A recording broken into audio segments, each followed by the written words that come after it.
የምትፈልገው አይነት ባል ካላገባች ሁል ጊዜ ህይወቷ መስቀልቅሎ እንደወጣ ብቻዋን እየሄደች የምታወራ ብሶቷን ለሰው ለመናገር የምታፍር። ስለዚህ የትዳር ምርጫችን የተስተካከለ ካልሆነ ለሁለታችን ብቻ አይደለም የባልን ይሄን ትዳር ሲበተን ቤተሰቦቻችንም ከኛ ጋር ይበተናሉ። ቤተሰቦቻችንም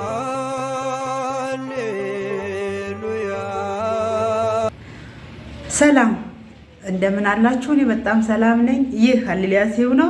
እኔ ዘማሪት ትንሣኤ ድንቁ ነኝ። በዚህ ቻናል ለእናንተ አስተማሪ ነው ጠቃሚ ነው ያልኩትን መልእክት እንደማስተላለፍ ሁላችሁም ታውቃላችሁ። ትንሽ ቆይቻለሁ፣ ነገር ግን በአንዳንድ ጉዳዮች ምክንያት ነው። አሁን ግን በድጋሚ መጥቻለሁኝ። ይሄን መልእክት አስተማሪ ነው ጠቃሚ ነው ብዬ ስላሰብኩኝ እናንተም ይጠቅማችኋል። ስለዚህ ሰብስክራይብ በማድረግ ጀምሩ። ትዳራችን ካልሰመረ የሚፈጠሩብን መጥፎ 5 ነገሮችን ልነግራችሁ ነው የመጣው። 4ኛና 5ኛ ዋነኛዎቹ ናቸው። ዋነኛዎት በመጀመሪያ ደረጃ ተጎጂ ህይወቱን የሚባክነው ባልና ሚስት የምትፈልገው አይነት ባል ካላገባች ሁል ጊዜ ህይወቷ መስቀልቅሎ እንደወጣ ብቻዋን እየሄደች የምታወራ ብሶቷን ለሰው ለመናገር የምታፍር ብዙ ነገሮችን ይገጥማታል። ህይወቷን ብክን ብሎ ይቀራል። ወንድም እንደዛው ወንድም ህይወቱን ይባክናል። ትዳሩን ደስተኛ ካልሆነ ቤቱን ያስጠላዋል። በትዳሩ ደስተኛ ካልሆነ ብዙ ነገሮችን ይፈጠርበታል። የሁለቱም ህይወት ብክን ብሎ ይቀራል። በሁለተኛ ደረጃ ደግሞ ስራቸውን ይበላሽባቸዋል።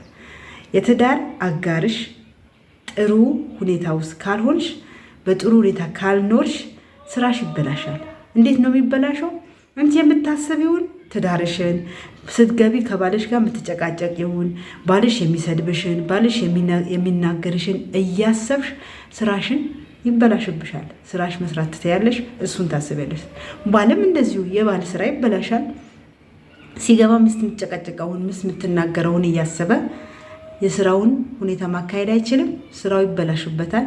ህይወቱን ምስቅልቅል ይላል ማለት ነው። ሶስተኛ ቤተሰብ ይበተናል። ትዳር ስንመሰርት ትዳር አገር ነው። ትዳር ሀገር ትንሽ ሀገር ናት። ትዳር ውስጥ የሚስት እናት አለች፣ የሚስት አባት አለ፣ የሚስት ዘመዶች አሉ፣ የባል እናት አለች፣ የባል አባት አለ፣ የባል ወንድሞች፣ እህቶች፣ ዘመዶች ሁሉም አሉ። በሰርጋችሁ ወይም ደግሞ በሽምግልናችሁ ጊዜ ቤተሰቦቻችሁ ሁሉ ይቆራኛል ማለት ነው። ስለዚህ ይህ የተቆራኘ ትዳር ሀገር ነው ማለት ይሄ ነው። በዚህ ትዳር ውስጥ ብዙ ሰዎች አሉ። ባልና ሚስት በሰላም ሲመሩት እናት ደስ ይላታል፣ አባት ደስ ይለዋል። የሁለቱም ቤተሰቦች ይቆራኛሉ፣ ደስተኛ ይሆናሉ።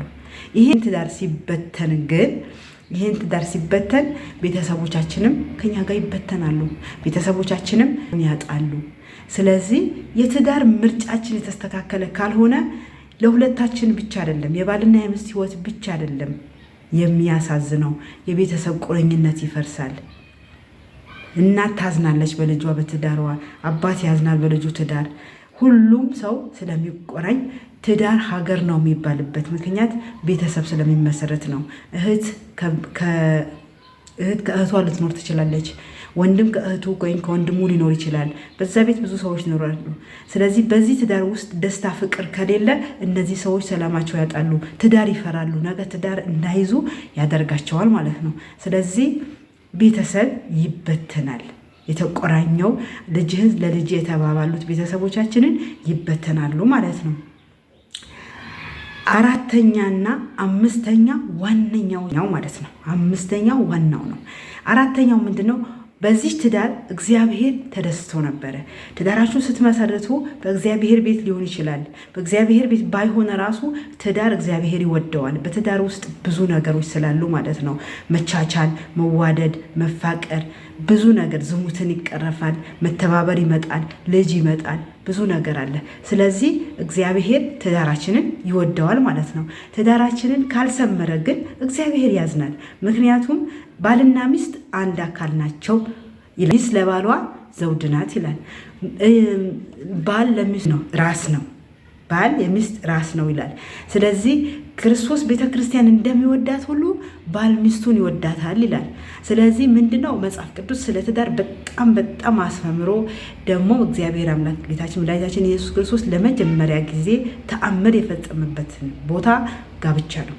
ስለዚህ ጋብቻ የተቀደሰ ነው። የእኛን ጋብቻ ሲፈርስ እግዚአብሔር ያዝንብናል። የእኛን ጋብቻ የሰመረ ካልሆነ እግዚአብሔር እናሳዝናለን። ስለዚህ ኃጢአት ሰራን ማለት ነው። እግዚአብሔር ካዘነብን እንግዲህ ኃጢአተኞች ነን ማለት ነው።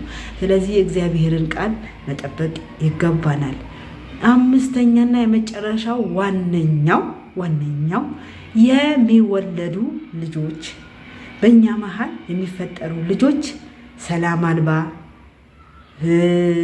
ምን ልበላችሁ፣ በእንደዚህ አይነት በጭቅጭቅ ወይም ደግሞ ባልተስተካከለ ትዳር ውስጥ የሚወለዱ ልጆች ለሀገር ሸክም፣ ለቤተሰብ ሸክም ብሎም ለራሳቸው የማይሆኑ ልጆች ይፈጠራሉ። ስለዚህ ትዳራችን ስንመርጥ፣ የትዳር አጋራችንን ስንመርጥ አንደኛ መጀመሪያ ፈቃድ እግዚአብሔር መጠየቅ አለብን። ከፈቃድ እግዚአብሔር ቀጥሎ ደግሞ ጸሎት መጸለይ አለብን። ያው መጸለይም ፈቃድ እግዚአብሔርም አንድ ነው። ነገር ግን ምርጫችን ማስተካከል አለብን። ገንዘብ ማየት የለብንም። መልክ ማየት የለብንም። ጌታ ሆይ መድኃኒት ኢየሱስ ክርስቶስ እግዚአብሔር አምላኩ ለእኔ የፈጠርከውን ወንድ ስጠኝ ብሎ መጸለይ ተገቢ ነው። ለነዚህ ሁሉ ሰዎች ከዚህ ብዙ ነገር አለ በትዳር ውስጥ የሌሎች ሰዎችን ለምሳሌ በቁርባን የተጋባን ሆነን ከተለያየን ከተጣላን ቤተክርስቲያንን እያረከስን ነው። በተክሊል ተጋብተው ተለያዩ ተብሎ ሲባል ቤተክርስቲያንን እያረከስን ስለሆነ ጥንቃቄ ልናደርግ ይገባል። ምርጫችን ልናሳምር ይገባል። በተለይ እንዳልኳችሁ አምስተኛው የሚፈጠሩ ልጆች ሰላማዊ፣ መንፈሳዊ፣ አስተዋይ እንዲሆኑ በተሰመረ ትዳር ሊወለዱ ይገባል። የእናት አባት ጭቅጭቅ እየሰሙ የሚያድጉ ልጆች ነገ በትምህርታቸው ሰነፍ ይሆናሉ እና ጭምት ይሆናሉ። እናም ደግሞ በጣም ብዙ ነገር ፈሪ ይሆናሉ። አሁን አባቴ ይመታታል፣ እናቴና አባቴ ይጣላሉ። ራሳቸው ባያውቁ ራሱ ይነጫነጫሉ። ራሳቸው ሳይችሉ ራሱ አልቃሻምና ተነጫነጭ አልቃሻምና የሚነጫነጭ ልጅ ነው የሚፈጠረው ማለት ነው። ከዛ ይሄን ልጅ ያድጋል። ከዛ ሲያድግ ደግሞ ራሱን ሲያቅ ደግሞ እናትና አባቱ ሲጣሉ ያያል። ከዛ ደግሞ ለሀገርም ለራሱም የማይሆን ልጅ ሆኖ ይፈጠራል ማለት ነው። ስለዚህ የትዳር አጋራችንን ስንመርጥ ፈቃድ እግዚአብሔርን ጠይቀን አስተውለን ይሄ ልጅ ነገ ትዳሬን ይመራልኛል ወይ፣ እች ልጅ ነገ ትዳሬን ትመራልኛለች ወይ፣ ህይወቴን ትመራልኛለች ወይ ብለን አስተውለን ልንመርጥ ይገባል። ይህን ሀሳብ ጠቃሚ ነው፣ መካሪ ነው ካላችሁ ለብዙዎች እንዲደርስ ሼር አድርጉ።